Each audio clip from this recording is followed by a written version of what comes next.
La joie de l'Évangile, exhortation apostolique du pape François, Evangelii Gaudium, suite.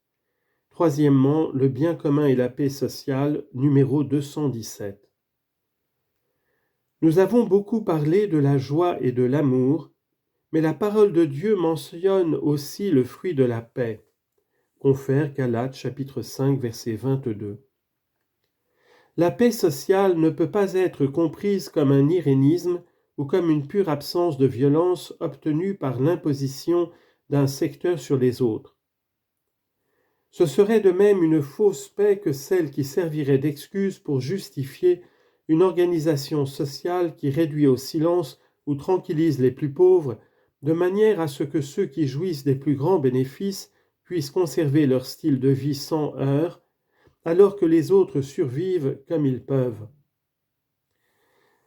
Les revendications sociales qui ont un rapport avec la distribution des revenus, l'intégration sociale des pauvres et les droits humains ne peuvent pas être étouffées sous prétexte de construire un consensus de bureau ou une paix éphémère pour une minorité heureuse.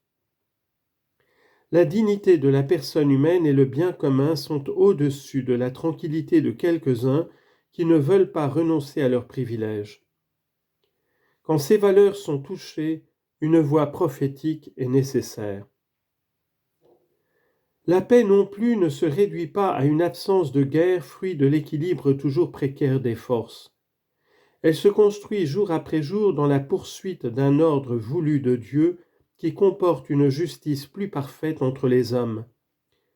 En définitive, une paix qui n'est pas le fruit du développement intégral de tous n'aura pas d'avenir et sera toujours semence de nouveaux conflits et de diverses formes de violence.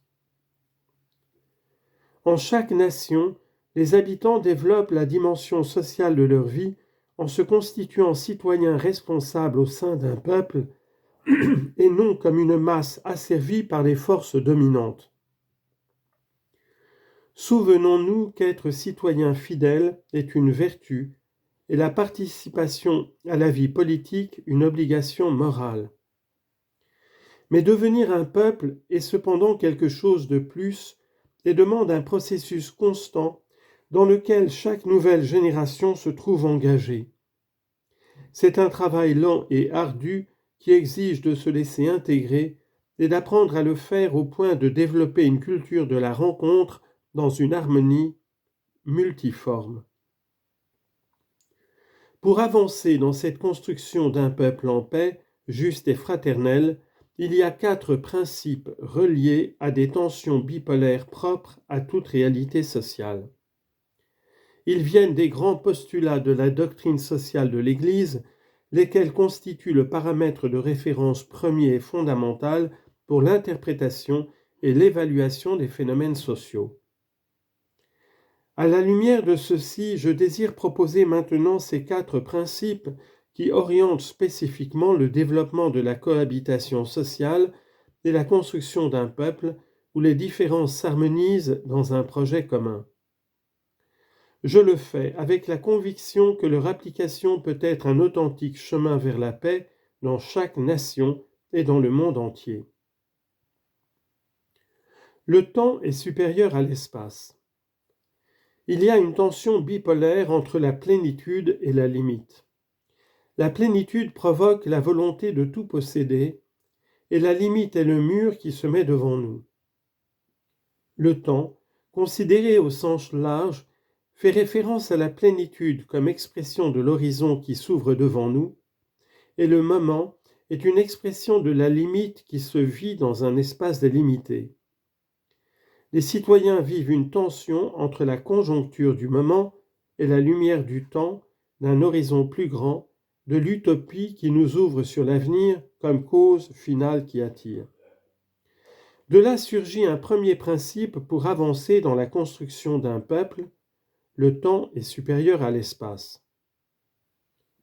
Ce principe permet de travailler à long terme, sans être obsédé par les résultats immédiats. Il aide à supporter avec patience les situations difficiles et adverses ou les changements des plans qu'impose le dynamisme de la réalité. Il est une invitation à assumer la tension entre plénitude et limite en accordant la priorité au temps. Un des péchés qui parfois se rencontrent dans l'activité sociopolitique consiste à privilégier les espaces de pouvoir plutôt que les temps des processus. Donner la priorité à l'espace conduit à devenir fou pour tout résoudre dans le moment présent, pour tenter de prendre possession de tous les espaces de pouvoir et d'auto-affirmation. C'est cristalliser les processus et prétendre les détenir. Donner la priorité au temps, c'est s'occuper d'initier des processus plutôt que de posséder des espaces. Le temps ordonne les espaces, les éclaire et les transforme en maillons d'une chaîne en constante croissance, sans chemin de retour. Il s'agit de privilégier les actions qui génèrent les dynamismes nouveaux dans la société et impliquent d'autres personnes et groupes qui les développeront jusqu'à ce qu'ils fructifient en événements historiques importants. Sans inquiétude, mais avec des convictions claires et de la ténacité. Parfois, je me demande qui sont ceux qui, dans le monde actuel, se préoccupent vraiment de générer des processus qui construisent un peuple plus que d'obtenir des résultats immédiats qui produisent une rente politique facile, rapide et éphémère, mais qui ne construisent pas la plénitude humaine. L'histoire les jugera peut-être selon le critère qu'énonçait Romano Guardini en disant « L'unique modèle pour évaluer correctement une époque est de demander jusqu'à quel point se développe en elle et atteint une authentique raison d'être, la plénitude de l'existence humaine, en accord avec le caractère particulier et les possibilités de la même époque. » Fin de citation. Ce critère est aussi très adapté à l'évangélisation, qui demande d'avoir présent l'horizon, d'adopter les processus possibles et les larges chemins. Le Seigneur lui-même, en sa vie terrestre, a fait comprendre de nombreuses fois à ses disciples qu'il y avait des choses qu'ils ne pouvaient pas comprendre maintenant et qu'il était nécessaire d'attendre l'Esprit Saint. Confère Jean chapitre 16, versets 12 à 13. La parabole du bon grain et de l'ivraie, Matthieu chapitre 13, versets 24 à 30, décrit un aspect important de l'évangélisation qui consiste à montrer comment l'ennemi peut occuper l'espace du royaume et endommager avec l'ivraie, mais il est vaincu par la bonté du grain qui se manifeste en son temps.